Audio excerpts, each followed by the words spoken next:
नमस्कार प्यारे बच्चों।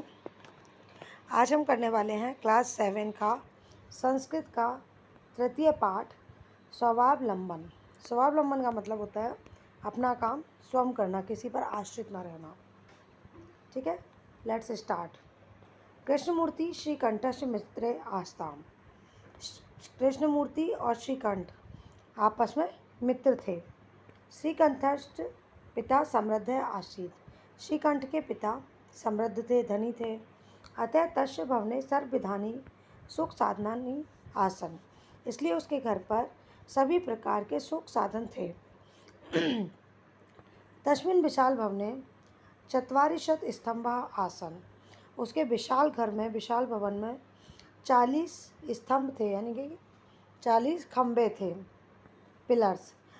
तस्य अष्टादश प्रकोष्ठेषु 50 गवाक्षा चतुश्चत्वारिंशत् द्वाराणि षट्त्रिंशत् विद्युत व्यंजनानि च आसन। ठीक है, उसके अष्टादश प्रकोष्ठेषु यानी कि 18 कमरों में 50 गवाक्षा, गवाक्षा होती खिड़कियाँ, तो 15 खिड़कियाँ थी। चतुश्चत्वारिंशत् द्वाराणि यानी कि चतुष हो गए 4 और चत्वारी शत यानी कि 44 द्वार थे। षट्त्रिशत यानी कि 36 तरह के विद्युत उपकरण भी थे। तत्र 10 सेवका निरंतर कार्य कुर्वन्ति इसमें। उस वहाँ पर 10 सेवक, 10 सर्वेंट्स उसके घर पर काम करते थे। परम कृष्णमूर्ति माता पिता च निर्धनो कृषक दंपत्ति। लेकिन कृष्णमूर्ति के माता पिता क्या थे? निर्धन कृषक दंपत्ति थे, कृषक पति पत्नी थे। तस्य गृह आडंबर विहीन साधारणस्य आसीत। उसका गृह बिल्कुल आडंबर विहीन, दिखावटी नहीं था, बिल्कुल साधारण था। एकदा श्रीकंठस् तेन श प्रातः नववादने तस्य गृहम् आगच्छत। एक बार श्रीकंठ उसके साथ, कृष्णमूर्ति के साथ, प्रातः नववादने यानी कि प्रातः के समय में तस्य गृहम् उसके घर पर आया। तस्य कृष्णमूर्ति तस्य माता पिता तय स्वशक्त्या श्रीकंठस्य आतिथ्यम अकुर्वन्। वहाँ कृष्णमूर्ति और उसके माता पिता ने अपनी शक्ति, अपनी सामर्थ्य के अनुसार श्रीकंठ का आतिथ्य किया।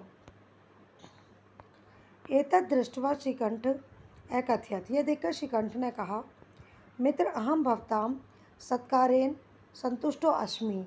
मैं तुम्हारे इस सत्कार से बहुत संतुष्ट हूँ। केवलम इदमे मम दुखम यत् तव गृहे एकोऽपि भृत्य नास्ति। केवलम यानी कि केवल, इदमें ये ही मम दुख, मेरा दुख है, यत् कि तब गृह तुम्हारे घर पर एकोऽपि एक भी भृत्य यानी नौकर नास्ति नहीं है। मम सत्काराय भवताम बहु कष्टम जातम। मम सत्कार मतलब मेरे सत्कार में भवता तुम्हें बहुत कष्ट हुआ। मम गृहे तो बहवः कर्मकरा सन्ति। मेरे घर पे तो बहुत सारे कर्मकरा नौकर हैं। तदा कृष्णमूर्ति अवदत्, मित्र ममापि अष्टो कर्मकरा सन्ति। कृष्णमूर्ति ने कहा, मित्र मेरे भी 8 नौकर हैं। ते च पादौ दौ पादौ दौ हस्तौ दे नेत्रे दे श्रोते इति। वो कौन कौन से हैं?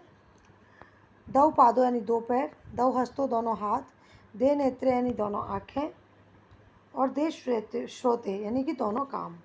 एते प्रतिक्षण मम सहायका, ये प्रतिक्षण मेरी सहायता करते हैं। किंतु तब भृत्या सदैव सर्वत्र न उपस्थिता भवितुम न शक्नुवन्ति। किंतु तुम्हारे भृत्य यानी नौकर सदैव, हमेशा, सर्वत्र, हर जगह, मतलब हमेशा और हर जगह उपस्थित होने में सक्षम नहीं है। तुम तो स्वकार्य भृत्याधीन है और तुम अपने कार्य के लिए नौकरों के अधीन हो। यदा यदा ते अनुपस्थिता तदा तदा त्वं कष्टम अनुभवसी। जहाँ जहाँ तुम्हारे नौकर अनुपस्थित होते हैं वहाँ वहाँ तुम्हें कष्ट का अनुभव होता है। स्वावलंबने तू सर्वदा सुखमेव न कदापि कष्टम भवति। स्वावलंबने यानी अपना काम स्वयं करने से हमेशा सुख ही मिलता है, कभी कष्ट नहीं होता। श्रीकंठ अवदत्, श्रीकंठ ने कहा, मित्र तब वचनानि श्रुत्वा मम मनसि महती प्रसन्नता जाता। यानी कि तुम्हारे वचनों को सुनकर मेरे मन में बहुत अधिक प्रसन्नता हुई है। अधुना अहम अपनी स्वकार्याणि स्वयमेव कर्तुम इच्छामि। अब से, आज से, अहम अपनी मैं भी अपना कार्य स्वयं ही करने की इच्छा रखता हूँ। भवतु सार्धद्वादशवादनम् इदं साम्प्रतं गृहं चलामि। भवतु ऐसा ही हो। सार्धद्वादशवादनम् इदं यानी कि 12:30 बजे, 12:30 बजे हैं। साम्प्रतं गृहं चलामि, अब मैं अपने घर के लिए चलता हूँ। इसके शब्दार्थ देख लेते हैं, वर्ड मीनिंग। समृद्ध यानी धनी, रिच। चत्वारिशत् 40, 40। अष्टादश 18, 18। प्रकोष्ठेषु कमरों में, इन द रूम्स। पंचाशत् 50, 50। गवाक्षा खिड़कियाँ, विंडोज़। चतुश्चत्वारिशत् 44, 44। षड्त्रिशत् 36, 36। कृषक दंपति, किसान पति पत्नी, फार्मर कपल। आतिथ्यम अतिथि संस्कार, रेस्पेक्टिंग गेस्ट्स। कर्मकारक काम करने वाले, वर्कर। भवताम आपके, योर्स। भृत्य नौकर, सेवक, सर्वेंट्स। शक्नुवंती सकते हैं, एबल टू डू। सार्धद्वादशवादनम 12:30 बजे, 12:30। साम्प्रतम अभी, नाउ।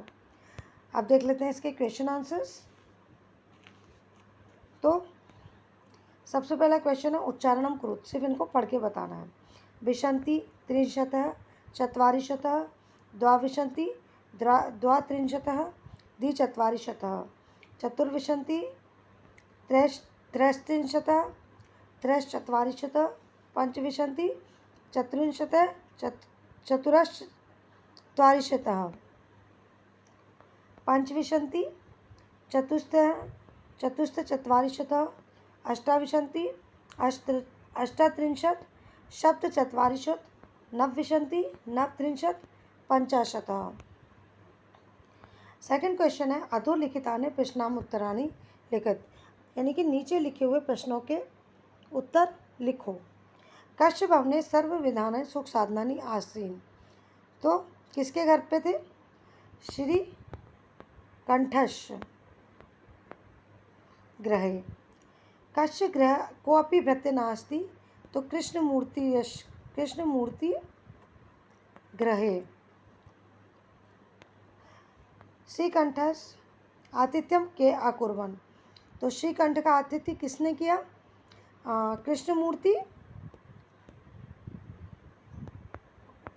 और उसके माता पिता चौ। ये जो था ना, बिल्कुल just a minute.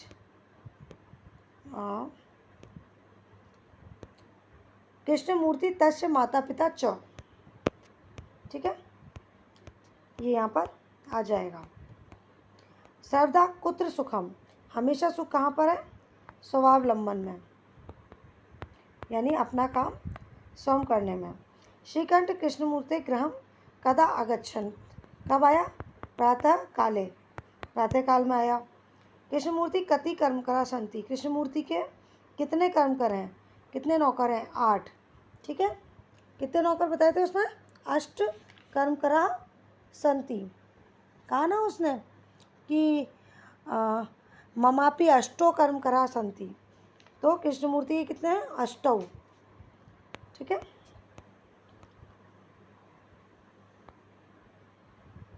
Third question है चित्राणि गणित्वा तथा संख्यावाचक शब्द लिखत, चित्रों को गिन के उनके संख्यावाचक शब्दों में लिखने हैं। तो ये कितने हैं? 3, 1 2 3 4 5 6, 6 3 18, यानी कि इसको हम लिखेंगे अष्टादश, ठीक है। देन 1 2 3 4 5 6 7 या 21, यानी कि 21 को लिखेंगे एक विशति, विशंति, ठीक है। देन ये कितने हैं? 5 ये 15, तो इनको लिखेंगे हम पंचदश। फिर ये हैं 1 2 3 4 5 6 7 8 9 10 11 12 12 36, यानी कि षड त्रिंशति, 36, ओके। ये हैं 4 1 2 3 4 5 6 6 चौको 24, यानी कि चतुर्विशंति। और ये हैं 1 2 3 4 5 6 7 8 9 10 1 2 3 4 5 6 11 है। 1 2 3 4 5 6 7 8 10 11 12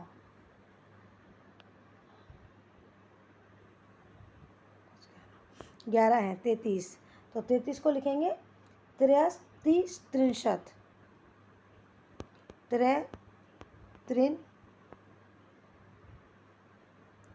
त्रिंशत ये लिखेंगे। ओके, अब फोर्थ क्वेश्चन है मंजूषात अंकानाम कृते पदानि चुनुत। तो 28 को हम क्या लिखेंगे? अष्टविंशति ये। देन 27 को हम क्या लिखेंगे? सप्तविंशति। फिर हम 30 को क्या लिखेंगे? त्रिंशतः। और 31 को हम लिखेंगे एक त्रिंशतः।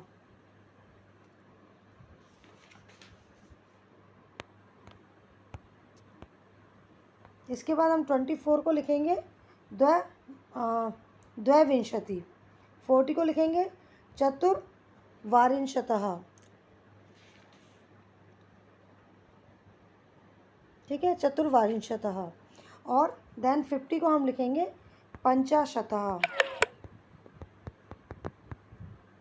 ठीक है, देन